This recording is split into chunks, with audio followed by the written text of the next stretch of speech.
Oh no, this is horrible. You got negative publicity and your life is over. Nothing's ever going to be the same. Or maybe it will, or maybe it'll be better. We're going to talk about negative publicity today on this program and whether or not it's a good thing for you. All right. Hey, if you're an artist, you're a photographer, if you sell any form of artwork or craft, this is for you. This is about helping you make extra money. This is about marketing. This is about the business of running your art business. And it's called Marketing Monday, and it's part of Art School Live.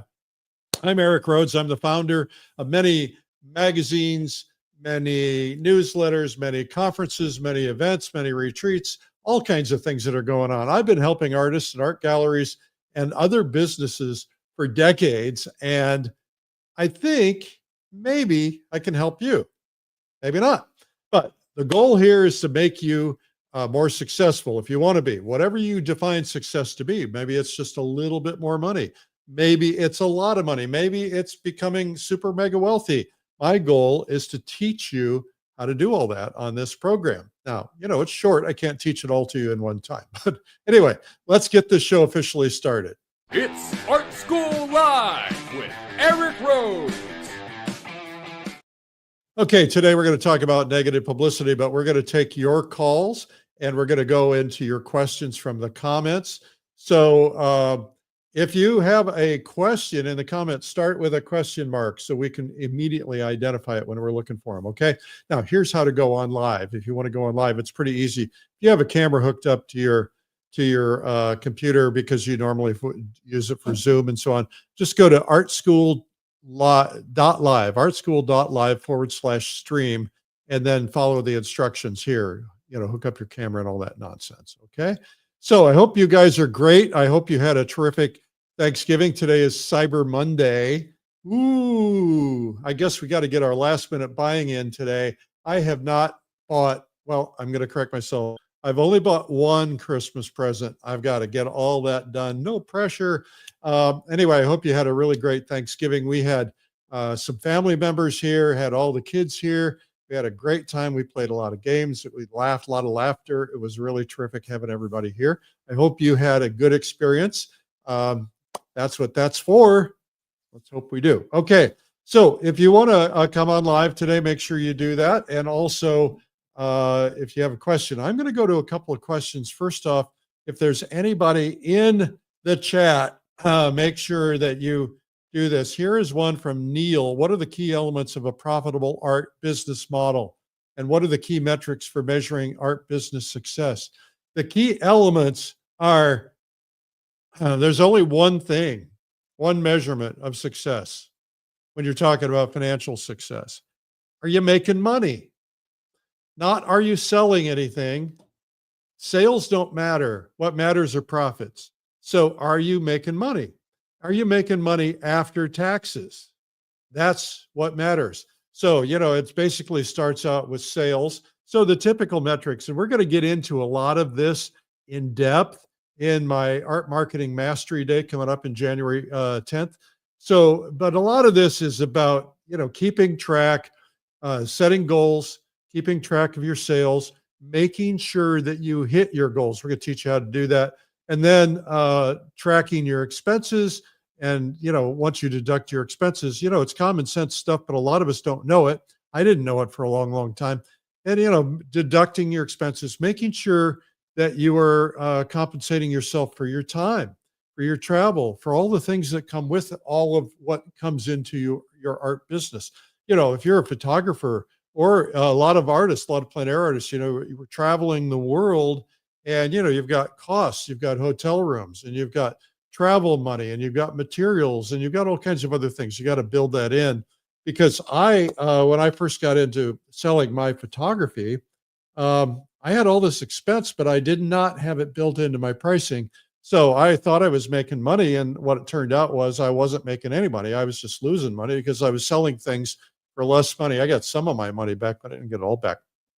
So anyway, if you have comments, put them in the comments section. Here is a question from Siska S. I don't know where Siska is from. That's an interesting name, Siska. negative publicity is also publicity. What are your thoughts on that? Well, let's talk about publicity in general. First off, what's the purpose of publicity? Publicity is designed to get free press, right? Free press. And what does free press do you for? Do for you? Do you for? Hello. It's to make people aware of you, to brand your name, get your name on the lips of others, and hopefully get them talking about you. And in today's world, hopefully getting them to Google you or to look you up on social media. So negative publicity checks all those boxes, but it also comes with some baggage. So it kind of depends on the kind of negative publicity it is, right? So, if somebody's being negative about you online, does that matter? Probably not. Joe Rogan always talks about don't ever read the comments, right? Because you'd go nuts if you read the comments, right? I do read a lot of the comments, and sometimes it's painful to read if somebody's hypercritical. But the question you ask yourself is, are they right? Is what they're saying worth considering? Am I doing something that is irritating to others? Is it wrong? Should I be changing it? Somebody might be talking about your pricing and they might say you're too expensive. And they may be the only one who believes that. But 900 people are talking about your pricing, then maybe there's something there to pay attention to. Now, when it comes to social media and the trolls, please keep in mind that there are always going to be trolls. You're not going to make 100% of the people happy, no matter what you do, no matter how good you are. You have to have a little bit of thick skin. One of the reasons I've always declined when I was given opportunities to go into politics is because I don't like that stuff, right? I have thin skin. I don't want to have to put up with all that negativity. And you're guaranteed it in politics, right? I'm in a relatively simple world where, it's about art. It's about beauty. How mad can people become? Well, once in a while they do. If somebody's trolling you and they're being negative on social media, the thing I try to do is I try not to give them any oxygen. But if I see a lot of people piling on, like if somebody is makes some kind of a statement and I don't like it, if I respond to it, it's like, oh, I got him. Now I'm going to pile on, right? But if other people are piling on and you see a lot of it, you might go in and say, hey, we should probably talk about this. I'd be happy to explain my thinking on this. DM me or, here's my phone number. You can call me. And then just leave it alone from that point forward. Because if you go beyond that, if you try to defend yourself, people are just going to pile on. So I wouldn't do it. Now, there are things like the Me Too movement, right, that canceled people. Negative publicity hurt a lot of people who were outed for sexually harassing people and so on. So just don't do that. Stay away from that stuff. That way you won't get in trouble. Don't get outed. Be behaved. So the negativity kind of depends on the kind of negativity and what the chatter is. But remember, they are talking about you. I got into something last week. I talked about how I got arrested on the radio when I was a kid, and how that getting arrested led to tons of publicity, and it actually helped my ratings. My ratings went up because of that. So sometimes, you look at the Rosie O'Donnell and Donald Trump feud from a few years back. I often wonder if they didn't call each other up and say, hey, I'll say this about you if you'll say this about me, and let's get a feud going. It'll make us both more famous.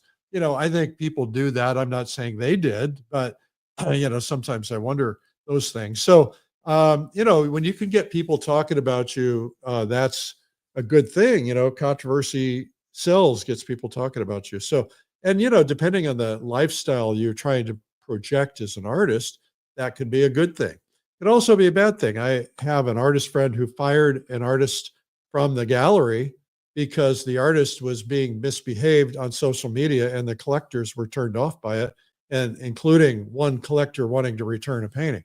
So you got to be really careful about that. So I will be talking about publicity, specifically how to get it, on my art marketing, art business mastery day coming up on January 10th. We'll tell you more about that later. Okay, now let's see if we have anyone anyone else ready to go on. It looks like if you want to go on, let me show you a slide real quickly. Let's go to artschool.live/stream. We'll put a link to that in the comments as well. And if you have a comment or a question in the comments, here's one. What are the most effective tactics for luxury brand oil painters, and how can I adopt them into my own practice? What role does storytelling play in building a luxury brand, and how can I effectively communicate my artistic vision and values? That's from Neil. Well, luxury brand marketing is a whole different animal. The thing about luxury brand marketing, and there's a ton of stuff about it, a lot of books on it, is you want to use subtle colors. You want to use, typically it's type with serif, that's the little wings. You typically want to space things a little wider, and you want a lot of white space. So when you're selling something luxury, oftentimes the colors you use, blacks, browns, golds, whites, can be very effective. There's, I could get into a lot of that, but the whole thing is about image and brand. It's about, I'm carrying this Louis Vuitton bag because it's important. It's something that everybody has. That's why they'll show a movie star carrying the bag, right? They'll pay some movie star some tremendous amount of money so they can be affiliated with the bag. Sometimes it's just a picture and a logo, nothing more. So that's kind of how you sell luxury. It's completely different. You're not doing calls to action. You're not doing any bright, garish type, anything that's hypey, not a lot of text. So you've just got to kind of keep in mind that. So if you want your art to be perceived as a luxury brand, start by making your website a luxury brand. Start by showing your art in luxurious settings, beautiful homes. Show my painting in a home in the Hamptons, or my home in, somebody's home in Montecito or one of the wealthy communities, so that you can kind of send the signal that big time people are putting your art in their homes. All right, let's go to Nettie K. Nettie K is asking, would you advertise your art on the radio? Well, I think, Nettie, I grew up in radio. I was a radio DJ. I was a radio station owner. I still own radio and television business publications. I sold radio ads. I know a lot about radio. I probably know as much about radio as a lot of people in the radio industry. So I just did a 2-month radio campaign. I picked a test market. I picked a market in a small town in Iowa. And I wanted, because Iowa's kind of, the average kind of place. And so I picked this test market station, and I bought space on a cluster of about 7 stations. And I bought one ad an hour, every hour, 24 hours a day for 60 days. And the idea was just to be constantly there, constant repetition, because repetition is really important in radio and actually in all advertising. And, people aren't even going to notice it for the first few times they hear it, and they might not hear every one of the ads. They might only hear one every couple of weeks. So the idea is that repetition over and over and over and over again drove a lot of traffic to a website that I was promoting. And it was an art related website selling art lessons. And it was my paint by note site, paintbynote.com. And so, whether or not I'm going to continue it, I need to study the research and the data and find out. But I think, if it doesn't work, it's probably my fault, because I need to change the ads. I've changed the ads a couple of times. I need to change them a couple more times until you get them right. And that's the same with all advertising, is you just got to experiment with different ads and see what really moves the needle. And if that moves the needle, then double down on using that ad until you test other ads over and over again. So would it work for selling art? I think yes and no. I think if you're trying to get people to a destination like a gallery, I think yes, absolutely, because a lot of retail people advertise on the radio, and gallery is a retail establishment, or it could be your studio. You could be, inviting people to a Christmas open studio or something like that. But always remember, strategy comes before tactic, and advertising on the radio or anywhere else is tactic. So what's your strategy? What's your goal? What do you want to do? And what's the best way to accomplish that? Rather than saying, I want to advertise on the radio, which is cool. I think what you first say is, I need to do this. I need to get 500 people into my studio on this date or between these dates. Now, what's the most efficient way to do that? That's when you start looking at tactics. Tactics could be radio, could be television, could be direct mail, could be email, could be online marketing, could be a lot of different things. You have to decide what those things are. You can do very, very targeted things with radio, and you can do very, very targeted things with a lot of other media. So the other piece of that is make sure you know your audience. All right, what does that mean? If I know my audience, like I would oftentimes call my galleries and say, who bought that painting? Tell me a little bit about them. Kind of, get a picture of them with the painting and send me a picture.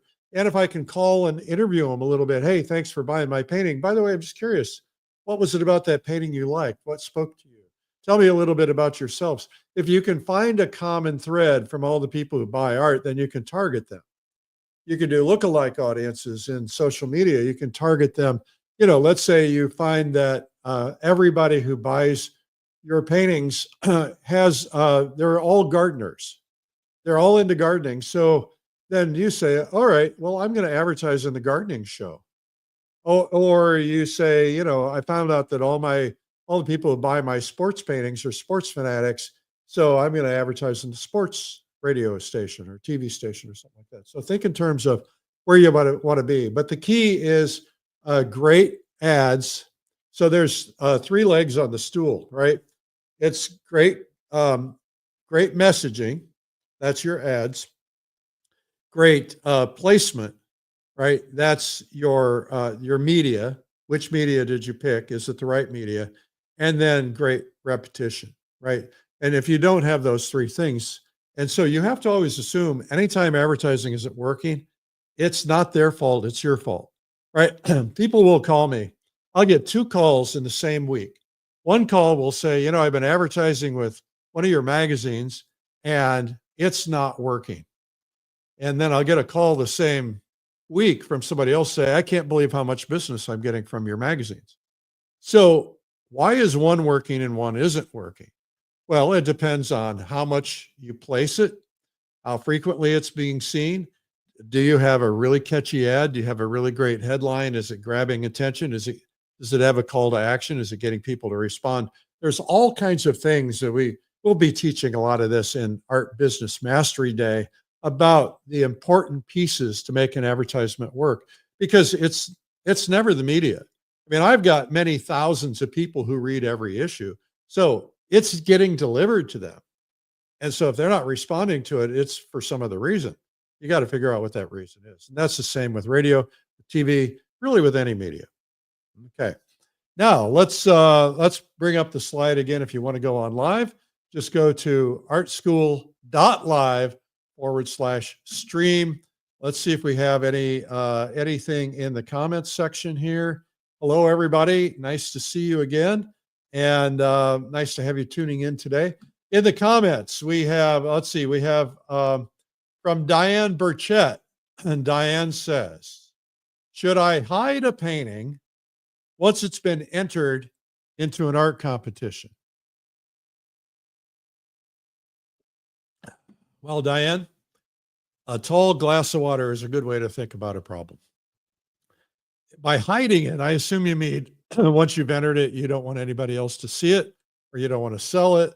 Well, here's a couple of thoughts on that. First off, I don't see any reason to hide something. If you've got a great painting, you could be shouting from the rooftops. If it's so good that you're willing to enter it into the Art Renewal Center competition or the Plein Air Salon competition or something like that, then you should be promoting that painting.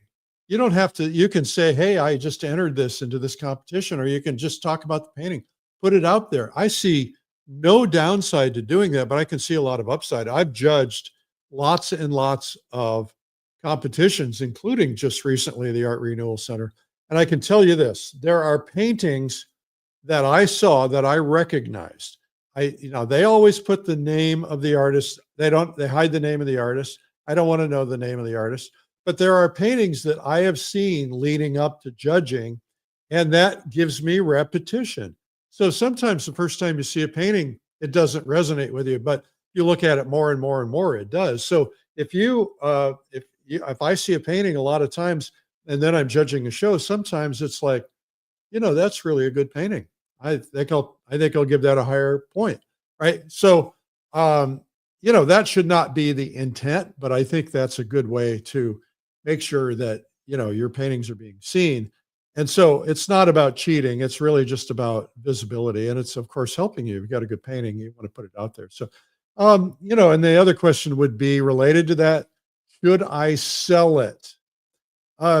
If you have a gut feeling that a painting is going to win an award, then I would sit on it so that you can, when you're promoting it, you can hang a ribbon next to it. It's interesting. I just judged at the Laguna Plein Air Painters Association. And the minute those ribbons go on those paintings tend to sell faster, right? And even if they were not, even if they didn't sell first, once the ribbons go up, people want winners, right? They want to win. They want to buy what people have won. So I keep that in mind. So you might want to consider putting it back. 𝗠𝗵𝗶𝗁𝗂𝗃𝗲 says, I entered a piece into my first art show today.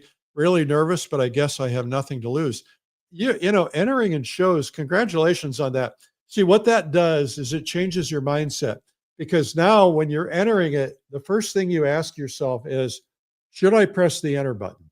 Is it good enough? Or do I need to fix it? Can I make it better? And when you do that, it makes you better. It makes you a better painter, right? So make sure that you are putting your best work out there, and then enter it. If you feel good about it, you may have to enter 100 times or 1,000 times, but keep entering, because it really helps you. It helps your mindset. But also when you're least expecting it, some judge, we've had in the plein air salon, we've had some judges come along and they don't like a particular painting. They don't give it a high mark. And then the next session around, somebody re-enters that same painting and the next judge goes, oh, I like that, ends up winning. Right. So you just never know. Okay. All right. Next we have Carol Lake says, could it be helpful to hire a virtual assistant to help with marketing? I have used virtual assistants. And in a way, all my assistants, I have a couple, are virtual because none of them are here in the office with me. I think virtual assistants, whether they're somebody somebody you hire directly or sometimes through a firm, I think they can be really helpful. You can get very inexpensive work done in some countries because the value of our dollar is higher to them. And so I have used virtual assistants that actually were PhDs, that were well-educated, that were inexpensive because they were in a country where that money went further for them. So if I have a big project, sometimes I'll throw it at a virtual assistant, or sometimes I'll throw it at one of my assistants and say, go hire a virtual assistant for this, because I don't want to eat up their time. I need somebody who can do it. Of course, these days, AI is kind of like a virtual assistant. I've been able to employ AI to get a lot of projects done for me. The other day I needed something and I didn't have time to sit and think about it. And I pumped it into AI and it pumped out a complete plan. And then I was able to go in and just edit that, and it was so much better. So I think virtual assistants are a great idea. Now, again, what you want them to do, the goal of an assistant is to save you time, to take the menial tasks that you don't want to do and save you the time by having them do them, right? Now, if you want to find somebody who's a specialist in marketing, then of course you'll have to find a virtual assistant who's a specialist, but you got to know enough about it so that you can tell them what you want them to do. You can say, here's what I want to do, and here's how I'm going to measure it. Here's how much time I'm going to spend on it. And you've got to have a limit, right? You say, okay, I'm willing to give you this project. I'm willing to give you 5 hours on this project at this rate. This is what I expect in return for this project. Can you get it done? They get it done in 3 hours, great. If they want to charge you for 5 hours and that's what you said you were going to do, that's fine too. But use it to leverage yourself to make you more successful. People ask me, they say, Eric, how do you get so much done? You're doing all these new things. You're launching new things all the time. How do you get it done? I don't do much of any of it myself. I come up with the ideas. I come up with the framework, the concept, and then I hand it off to my team members and they get it done. And then they hand off pieces of it to other team members. That's how things work for me. That's how I get a lot of things done. I have a pretty big team. And as a result, we're able to get a lot of things done, including this new event that we're just launching. So anyway, that's what I would do. I would hire a virtual assistant or find somebody. The other thing is sometimes you find somebody who is absolutely in love with your work, who's willing to kind of be around you to absorb. Maybe it's another artist, maybe somebody who wants to intern for you, or they want to do some work for you for a little bit of money. So you can have them doing the routine stuff that you would normally do, like preparing panels. You look at the great masters of all time, they had apprentices, and those apprentices would prepare surfaces or sand surfaces, or they might even draw in the basics. And then, I think it was Rubens or Raphael, one of those guys, they would go in and they'd do the hands and the face, but all the other stuff were done by students. So your goal is to be efficient, get things done, and have people to help you with that. Okay, before we go on with more questions, let's just talk about Art Marketing Mastery Day for just a second. This is something that I put together, and I put together during Realism Live. Let me tell you the quick story. We're chatting away one night on the cocktail party on Realism Live, and somebody chimed in and they said, hey, Eric, we love these virtual events, Realism Live, Watercolor Live, Acrylic Live, Pastel Live, and Plein Air Live. Why don't you do one for marketing? And my response was, probably too much work, right? Because there's a lot of preparation. And I said, it takes me, when I do on stage at the Plein Air Convention, for every hour I teach, it takes me about 3 days of preparation for every hour. So if I were going to do an 8 or 10 hour day, it'd take me a month of preparation. And it's hard for me to find that kind of time, even though I hand some of it off to my staff, right? So anyway, the next morning, a lot of people, by the way, piled on and said, I would attend. Maybe that was you if you were one of those people going to the chat. And so the next morning I thought, what am I doing? These people want this. I'll do it. So I came back on. I called my team and I said, listen, by the end of the day today, I want a website. I want a shopping cart. I want something that explains what we're going to do, the outline of the program, because we're going to offer it today. And I said, and we're going to price it really, really, really, really cheap. And they're like, yeah, but you could sell this day for, it's so valuable. You could sell it for $300, $400, $500. I said, I know, but I want everybody to attend it. So I said, make it $47. And they're like, what? No, we can't make any money on that. It's not about that. It's about getting everybody to attend. So the goal here is to get about 1,000 artists to attend. I have no idea. I know there are hundreds already signed up. I haven't looked. I'll look today and find out. But we're going to cover everything that you need for 2025, at least everything we think you need, right? So we're going to help you set a plan for 2025. And this applies to you no matter what stage you're in, right? So if you're like, I'm not a professional artist and I'd like to make a little money, but I don't need to go too far in. Look, if you want to make an extra $500 a month or extra $1,000 a month, spend the $50. It'll be good for you. If you want to go from being a part-time artist to a full-time artist, do it. If you're a full-time artist and you want to get to the next level, you're like, I was talking to an artist the other day. It's like, my business is way down this year. I said, well, what was your recession strategy? He says, I don't have one. I said, well, I'm going to teach one because we don't know what's going to happen. We could have a giant recession. We could have a bank crash. A lot of things could happen, or we could have a great economy. I think it's going to be a great economy, but I could be wrong. You got to be prepared in all cases. So I'm going to help you build a plan. I'm going to teach you the essentials about getting into galleries. I will soon be announcing the names of some gallery owners who are coming on. I'm going to teach you how to market on Instagram, how to market with advertising. I'm going to teach you all kinds of different things, and it's going to blow you away. And I've got a lot of guests that we'll be announcing. So let's bring up that slide real quickly. It's Art Marketing Mastery Day. It's going to be January 10th. I did January 10th because it's early enough that you can still affect all of the year. So January 10th, we're going to lay out a plan, and then you're going to have to figure out how to implement your plan, but we're going to teach you how to do it. So go to streamlineartevents.com/marketing. Okay, if you have any comments, go into, let's see here. My state, this is from Mayona Urban. My state has an art gallery guide that lists most galleries in the state. It also gives a brief description telling if they take new work and what type of work.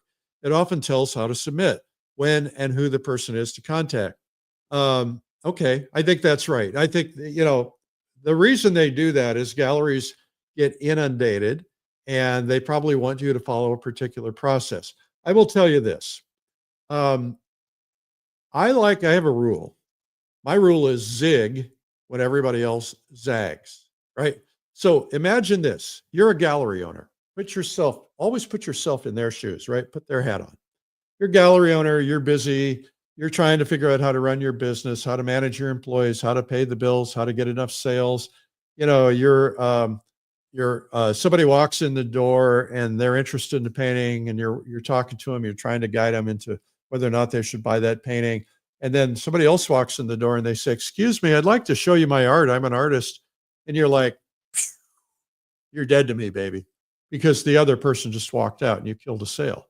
Or imagine this, you're an art gallery and you're trying to get something done. Let's say you're on a deadline. Somebody walks in, "Hey, I want to show you my paintings." "Hey, not today. Can't do it today. Send me an email." Okay. And then somebody else walks in, "Hey, I want to show you my paintings." And by about the fifth one, you just want to kill them all, right? So you don't want to be that person. What you want to do is figure out how to get them to come to you, because then you have more power. They have more interest in selling your work, and you will be more meaningful to them. I'll teach you how to do that on Art Marketing Mastery Day. Okay, next coming up is, let's see. How can I make people aware of me and my paintings as a 90% disabled woman because of the orphan disease ALS? So I'm sorry you're having to go through that. I'm painting with a too limited motion in my arm and fingers, and in my arm, and oh, she didn't finish the type. Okay, I would use that to your advantage, my dear. You were given something that you've had to deal with your whole life. And it's been unfortunate that you've had to deal with it. And I'm very sorry for that. But you know what? You are thinking properly. You're thinking about, how can I do this? And so what you want to do is use that to your advantage. On your brochure, use a picture of yourself painting in however way you paint, whether you're putting your brush in your teeth, or whether you're using one arm, or whether you're using, whatever that looks like, use that to your advantage. And why not? And then put your paintings up there. Now you may say, "Well, I don't want sympathy sales," and maybe you don't, and maybe that's okay too. But I will tell you that will help with people who feel that they've been blessed and that they didn't have to go through what you've had to go through. And so they're willing to support you. And maybe you should think about taking advantage of that. The other thing, and I know this is a sensitive topic, the other thing though is your story is powerful. If you can write up your story, whether or not you're showing a picture of yourself, if you write up your story about how you persisted and learned to paint against all the odds, and that you're doing these incredible paintings and you're able to do them, and there's a story that tells the story of this painting and what it means to you and what it represents and why it's important to you, that's going to help you. So I think you can take advantage of that.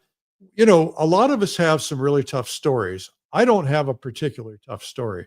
I've been very blessed, but I will tell you that I have a lot of people who've had some really tough stories, and those people really are in need of taking advantage of their story so that they can help other people see how they persisted, how they got through it, and how that made them stronger and made them better. So, all right. So the next question comes from Corey Abdosh. You guys, when you submit your questions, make sure that you tell us where you're coming from too. Some options for selling some of those. Give me some options for selling some of those plein air paintings stacking up in the studio. I got them. I get it. Can you sell them unframed? I do frame and sell some that I feel can stand alone in shows and galleries. Some I keep in places some I keep from places I've traveled to and know I'll never get back. Some I keep as references for larger studio works. Still, I have several nice works that could use a home forever. Okay, here's my recommendation. I do this once in a while. First off, take a day and go through your piles. I just discovered some new piles I forgot I had. Go through every painting and put that through a filter. And here's what the filter is. And I do piles, right? Do I want to keep it because it has sentimental value to me? It's a memory. Okay, that's a sentimental value. Do I want to keep it because this goes into the family collection so that my family gets to keep my best work? By the way, you should be doing that. I coach my friends, make a painting for your grandchildren and they're old enough to appreciate it. If they're not old enough to appreciate it, make one for them anyway. Put a note with it and give it to the parents and say, this is for the kid when they grow up, just in case you're not around, so that they will have that heritage of their grandma or their grandpa in their mind. And also, oftentimes, if you're an accomplished artist, then you want to keep the best back for future sales for the family. I think about somebody like Ken Oster. His wife is sitting on a lot of paintings and she's able, I assume, to put one out once in a while and sell it to raise some extra income if she needs it, or other artists doing that. So make sure that you're putting some aside for that purpose. And then also other piles is put a pile of, I'm going to use these for references for future studio paintings. Another pile is, here's a pile that I can fix. I have a whole pile of paintings that did not sell in a gallery. I look at them and they need some work. And so I'm going to fix them and then I'll send them back out to the galleries, right? So those, and then I could just grab those when I need a project. I'll work on that. And then of course, here's my stuff. Here's my pile of things that are ready to sell. Now, yeah, you can sell unframed paintings all the time, especially if you have an environment where people can do that. If you're doing fairs, art shows, people have bins where they put prints or they put panels. I went into a couple of galleries when I was in Carmel, and they had some, they were artist galleries and they had some panels. And so I flipped through them and they were discounted. And so I bought a couple. And so that might be, that's a good way to get a painting from an artist. Maybe you don't want the big studio painting. I saw a big studio painting in this one piece and I loved it, but I didn't have room for it. So I thought, well, I'll flip through these. And there was the study for that big studio piece. And so I bought that because I had room for it. So, yeah, put them in a bin. And by the way, you can charge a higher premium for that painting in a bin because it still seems like less money and compared to a painting similar size in a frame. Okay. All righty. Let's see if we have any other questions from the comments. How can artists leverage social media storytelling to sell art and build a loyal customer base? What are the most effective email strategies? These are multiple questions for artists to nurture leads and drive sales. I'm going to get into all that on Art Marketing Mastery Day. But, if I were doing my job properly, and I'm not, you know what they say, the plumber's house, leaky faucet, that's me, right? I have a lot of paintings that I haven't written my stories for, but write a story for every painting, 1 paragraph story, and then put it on the back of the painting. That way the gallery has it. They can put it on the label, put your story out there. Here's my story for this painting. Put it out there on social media. And people love stories. They're memorable. So I would do that. I certainly think so. Okay, let's see if we have any other questions in the comments. This is your last chance. Oh, here's one in German. I don't know if I can translate that. Boy, maybe Ahmadine, you can go translate that real quickly and send it to me, and we'll see if we have time for that. What metrics should artists track? What data metrics should they track? Well, it depends on what you're trying to accomplish. Track what is meaningful to you. Obviously, track your sales. Social media is a complete waste of time unless it's not. And what I mean by that is, a lot of people do social media for ego purposes only, but they don't have a strategy behind it. And so, a lot of people get hung up on how many followers do I have? I have, and they'll go buy followers from a follower farm, which hurts your account. It gives you big numbers, but then it hurts your account because everything today on social media is about engagement. And if you bought followers, so you look like we have a competitor, I won't mention names, but they went out and we had their data tested, and they went out and they had used a data farm to basically get a bunch of followers. They pay so much per follower and they get thousands. So they appear to be successful, but we don't want to play that game. So we're going to have smaller numbers, and we have engagement. So that matters. So I think, track what matters to you. What we track is it's called ROAS, which is basically return on ad spend, right? If we spend $10, how much money did we get in return? Did we get $11? Did we get $12? Did we get $20? Did we get 1x, 2x, 3x, 4x? Hard to get 4x anymore. Used to be able to. Hard to get anything these days. It's just tougher. We're going to walk you through how to do that. All right. Let's see if we have, I don't know if I have a translation in here or not. What are the most effective ways for an artist to establish a professional online presence, including websites, social media, and email marketing? Those are the most effective ways. Okay, so I don't seem to have that translation in here unless it's been dropped into comments here. I don't seem to have it. All right. Well, oh wait, maybe we do. Hang on here. Here we go. Little sunshine story. I have put off contacting cafes. I thought I had to contact many people before I got into the space in the gallery. Think the first person I contacted was so positive, and she couldn't have known that she hadn't done it sooner, and it really lifted the venue. Okay, that's a direct translation from Deutsch. My Deutsch ist nicht so gut, so I won't even try. Anyway, that's nice. If you want to get some experience selling paintings, then see if you can get somebody to do a show, right? Get a cafe, go to a local cafe. You're better off in a cafe where there is dinner if you possibly can, because lunchtime, people are busy. Dinner time, people are drinking. They're more relaxed. They're going to look at the paintings more and have a way that they can connect with you. QR codes these days are really great. So they could could say, to buy this painting, hit the QR code now to find out, more about it. QR code leads them to more about it, leads to the painting price. It's a great way to do it. It's very effective. A lot of people are very successful doing that. Okay, that is today's Art Marketing Monday. But before I go, the things. Oh, wait a minute. We have somebody. Okay, here we go. Hey, Nettie. Oh, hi. I didn't know I was coming on. Can you hear me okay, Eric? Yeah, everything is good.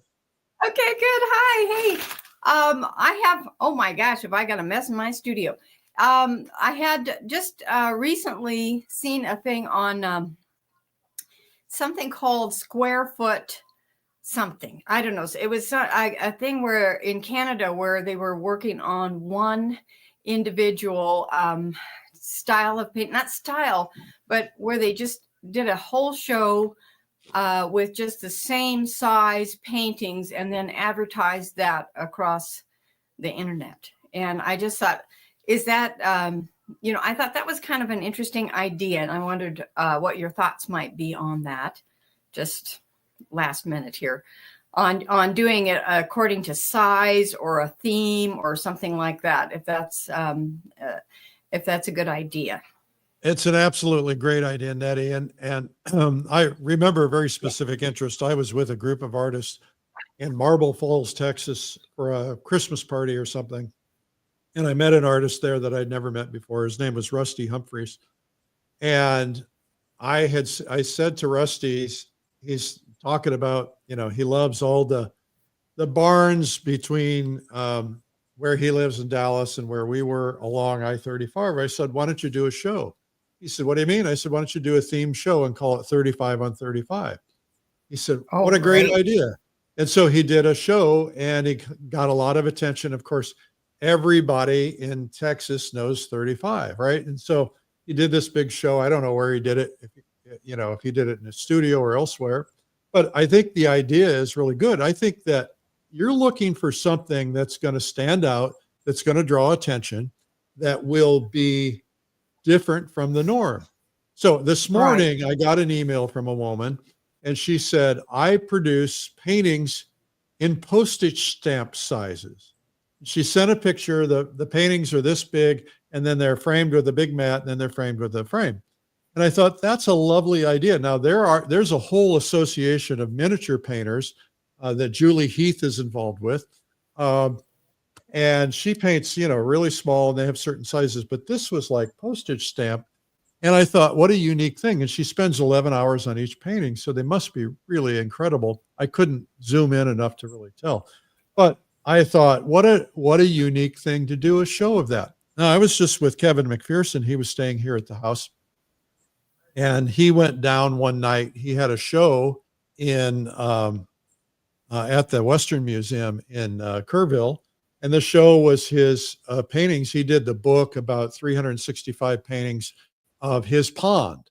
I don't remember the name of the show. And he had a show at the museum showing several hundred of those or a couple hundred of those. And you could buy one, you could add it to your collection, which I thought was really cool because it's special because it came from his 1 year, or he did 2 years to do this, but he basically represented every day of the year and did a painting of it. And it was so unique, he did a book of it. So why not come up with something that's a theme, whether it can be painting sizes or, 20 angles of the same flower or, whatever. Sure. That's great. And I do thank you for answering my question earlier on radio. I just went to, where did I go? Oh, I went to Canada last week, 2 weeks ago. And on the way, this piece that I'm working on here is very, very textured. I used a squeeze bottle and a bunch of stuff that I normally don't do. But it's the road to my childhood home in Colfax, Washington, population who knows what. And beyond that is a place called Steptoe, where everybody was 75 and older and all related growing up. But I decided that I would do a bio of my life, beginning from my birth on up, and maybe even historical stuff. So this was the first one I did this week on just the story of my life. And I'm thinking maybe that might help somebody, maybe do a theme show on the story of your life. That's what I'm kind of working on, I think. So I'm gonna nail it down, but just an idea of let's do something that means something. And so that's what I'm doing right now. It's kind of fun, but I just thought the square foot thing was it just really hit something to me. And I thought, okay, this is going to be, just to get a theme going rather than just random paintings. Yeah. I think that's a great idea. And I'm working on something right now. This week, I have portraits that have been painted of me by some of the greatest artists alive today, and some who are no longer alive, like Bert Silverman and Nelson Shanks and Timothy Teese and Richard Schmid and others. And so I'm putting together they're all being photographed this week. And then I'm putting together a book that's going to be themed eventually themed 25 years of publisher portraits. We'll probably come up with a more creative name than that. And I'm putting that book together so that I can use it as a tool to contact museums so that I can find museums that are interested in carrying a show that shows how 25 or 30 or 40 artists interpreted this one particular artist, this one particular face. It also shows from dark hair to gray hair and everything that comes with that. Some I'm heavier, some I'm thinner, some I have a beard or a mustache. So it kind of documents the life. So I like the life story idea. And so I think anytime you can come up with an angle or a theme, galleries love that, artists love it, it's other people, consumers love it. It's just something to talk about. It's something.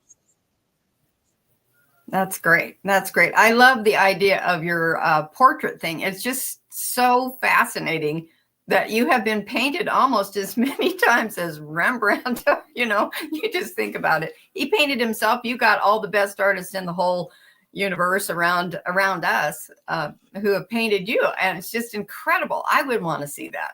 I'd want a book of it. I really would. From what I understand, other than people who are professional models, supposedly I'm the most painted in history, even including Medici, who was painted a lot of times.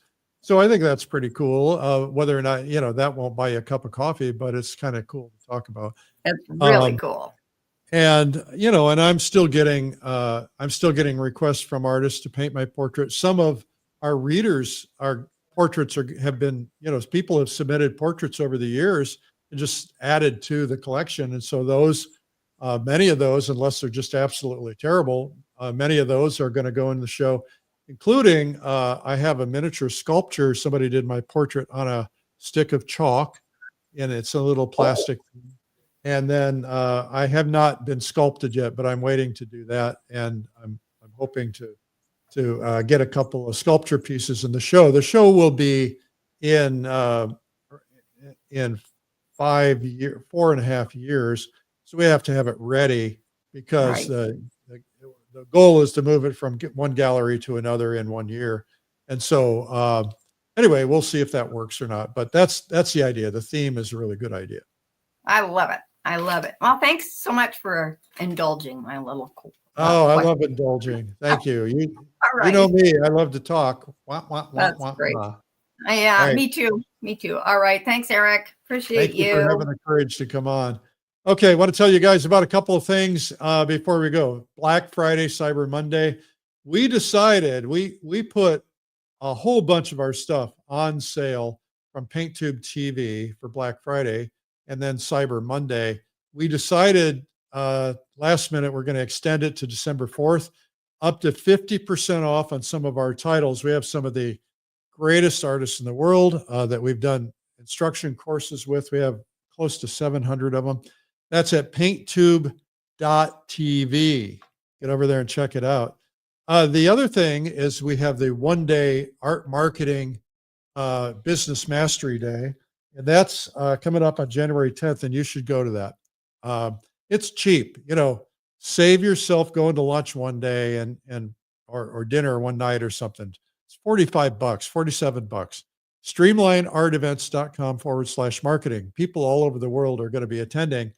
And you can, if you want to pay more, you can get replays and stuff like that. But we decided to do it so we could bring it in under $50, so we'd have a really good opportunity to get everybody on board. Okay, next I want to tell you about my winter art escape. There are not a whole lot of seats left. This is already going really, really well. That's going to be taking place in St. Augustine. It's in February, the 8th through the 15th. It's a week of painting, one of my world famous retreats. This is the third one. And we're going to be painting, we're taking over most of a hotel. We're going to be near the water. We're going to be near downtown. We're going to be painting the whole St. Augustine area with permissions. And it's a really terrific, beautiful spot. And it's a way to escape winter. So make sure you come to that, winterartescape.com. We're here weekdays at 12 noon. You can subscribe by going to YouTube, and we'd appreciate if you did that. just go to YouTube and look up Art School Live or look up my name, and please subscribe. That'd be really nice. You can follow me on social media at Eric Rhodes, and we're here every weekday at 12 noon. We have Mondays are marketing, midweek is guest artist teaching, and Fridays are feedback Fridays, where I give feedback on your paintings. Thank you for tuning in today. Thanks for the great questions, and we will see you tomorrow.